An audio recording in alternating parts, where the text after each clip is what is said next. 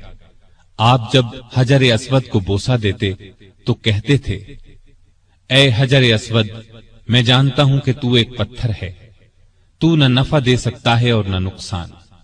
اگر میں نے رسول اللہ صلی اللہ علیہ وسلم کو تیرا بوسہ لیتے ہوئے نہ دیکھا ہوتا تو میں تیرا بوسہ نہ لیتا۔ یہ سیدنا عمر کی توحید کا کمال نمونہ ہے۔ حج سے فارغ ہو کر اس مہینے کی آخری تاریخوں میں واپس لوٹے۔ جمعے کے دن مسجد میں خطبہ دیا جو بہت طویل تھا۔ اس میں لوگوں کو بہت نصیحتیں کی۔ اس خطبے میں اپنے ایک خواب کا ذکر کیا اور فرمایا، میں سمجھتا ہوں میری موت کا وقت آ پہنچا ہے۔ اس کے ساتھ ہی خلافت کے بارے میں کچھ ایسی باتیں بیان کی جن سے معلوم ہوتا تھا کہ آئندہ ہونے والے خلیفہ کے بارے میں پریشان ہیں۔ مدینے میں مغیرہ بن شعبہ کا ایک غلام تھا۔ یہ ایرانی تھا، اچھا کاریگر تھا۔ اس کا نام ابو لؤلؤ فیروز تھا۔ ایک دن سیدنا عمر سے شکایت کی کہ میں دن بھر کام کر کے جو کچھ کماتا ہوں، میرا آقا اس میں سے بہت زیادہ رقم لے لیتا ہے، اس میں کمی کرا دیں۔ سیدنا عمر نے پوچھا، تم کون سا کام جانتے ہو؟ اس نے کہا، میں لوہار بھی ہوں، بڑھئی بھی ہوں اور بیل بوٹے بھی بنانا جانتا ہوں۔ سیدنا عمر نے دریافت کیا، تمہارا آقا تم سے روزانہ کتنی رقم لیتا ہے؟ اس نے کہا، 2 درہم روزانہ۔ اس پر سیدنا عمر نے فرمایا، تم جو کام جانتے ہو اس کے مقابلے میں تو یہ رقم زیادہ معلوم نہیں ہوتی۔ اس پر ابو لؤلؤ ناراض ہو کر چلا گیا۔ اگلے دن ابو لؤلؤ فجر کی نماز سے پہلے مسجد میں چھپ کر بیٹھ گیا۔ سیدنا عمر لوگوں کو نماز پڑھانے لگے تو اس نے کونے سے نکل کر 2 دھاری خنجر سے امیر المؤمنین پر 6 وار کیے اور پھر صفوں میں کھڑے مسلمانوں کو زخمی کرتا باہر بھاگا، لیکن مسلمانوں نے پکڑ لیا۔ اس پر اس نے وہی خنجر اپنے پیٹ میں جھونک لیا اور مر گیا۔ ادھر امیر المؤمنین شدید زخمی ہو گئے۔ انہوں نے عبد الرحمن بن عوف رضی اللہ عنہ کا ہاتھ پکڑ کر اپنی جگہ کھڑا کر دیا، خود زمین پر گر پڑے۔ لوگوں نے نماز سے فارغ ہو کر دیکھا، جن مسلمانوں کو ابو لؤلؤ نے زخمی کیا تھا ان میں سے 7 دم توڑ چکے تھے، باقی بہت زیادہ زخمی نہیں ہوئے تھے۔ البتہ سیدنا عمر کی حالت نازک تھی۔ ایسے میں انہوں نے عبداللہ بن عباس سے پوچھا، مجھے کس نے مارا ہے؟ انہوں نے بتایا، مغیرہ بن شعبہ کے غلام ابو لؤلؤ نے۔ یہ سن کر فرمایا، اللہ کا شکر ہے، میری موت کسی ایسے شخص کے ہاتھ سے نہیں ہوئی جو اسلام کا دعویٰ کرتا ہو۔ لوگ انہیں اٹھا کر گھر لائے، دودھ پلایا گیا تو وہ زخموں کے راستے باہر آ گیا۔ اب سب کو یقین ہو گیا کہ امیر المؤمنین کا آخری وقت آ پہنچا ہے۔ لوگ غم سے نڈھال ہو گئے، ان سے ملنے کے لیے آنے لگے۔ ایک نوجوان ایسے میں ملنے آیا، اس نے کہا، اے امیر المؤمنین، آپ اللہ کی بشارت سے خوش ہو جائیں۔ آپ ان اصحاب میں سے ہیں جو بہت پہلے اسلام لائے اور رسول اللہ کے ساتھی بنے۔ خلیفہ بنائے گئے تو آپ نے انصاف سے کام لیا، پھر آخر آپ کو شہادت نصیب ہو گئی۔ یہ سن کر سیدنا عمر نے فرمایا، اے بھتیجے، اللہ کرے یہ چیزیں میرے گناہوں کے برابر برابر ہی ہو جائیں، مجھے کوئی عذاب ہو نہ ثواب۔ مطلب ان کے کہنے کا یہ تھا کہ بس عذاب سے بچ جاؤں۔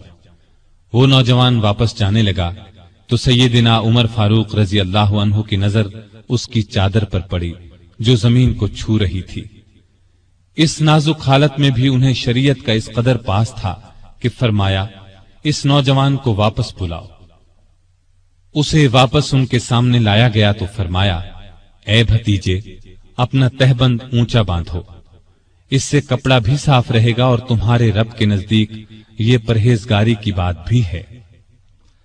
سیدنا ابن عباس رضی اللہ عنہ نے ان کا مرتبہ اور نیکیاں بیان کی تو فرمایا، اللہ کی قسم، اگر میرے پاس دنیا بھر کا سونا ہوتا تو اس سے پہلے کہ میں اللہ کے عذاب کو دیکھوں میں اسے اللہ کی راہ میں دے دیتا، یعنی عذاب کے خوف سے سارا سونا خیرات کر دیتا۔ اس کے بعد اپنے بیٹے عبداللہ کو بلایا، ان سے پوچھا کہ مجھ پر کتنا قرض ہے۔ انہوں نے حساب لگا کر بتایا، 86,000 درہم۔